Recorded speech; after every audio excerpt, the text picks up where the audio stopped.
Alors aujourd'hui je vais vous faire un petit tuto sur comment nettoyer un petit peu la partie freinage, parce qu'il y a beaucoup de petits caoutchoucs pour les cylindres des pistons de freinage et compagnie.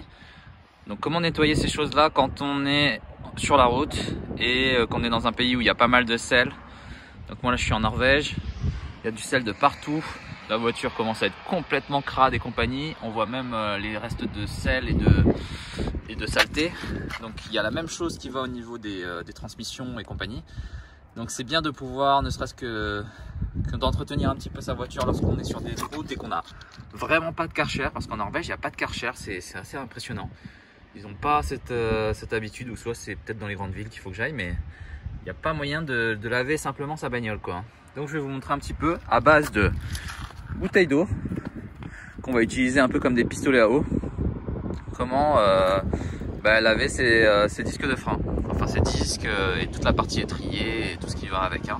On ne pourra pas aller vraiment derrière parce que du coup j'aurai pas accès à derrière, mais on pourra, vous allez voir, nettoyer un bon, ou du moins enlever le sel sur un bon nombre de pièces.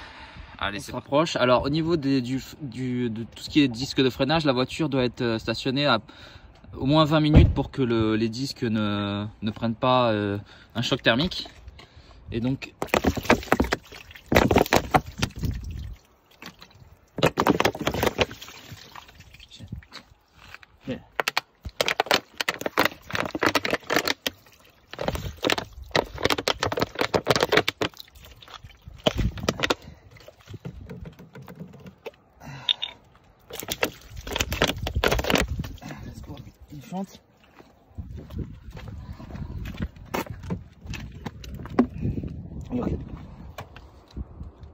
donc là on voit qu'ils ont vraiment pris et commencent à prendre le sel, donc ça c'est sur la partie extérieure, mais il y a exactement la même chose au niveau de l'intérieur.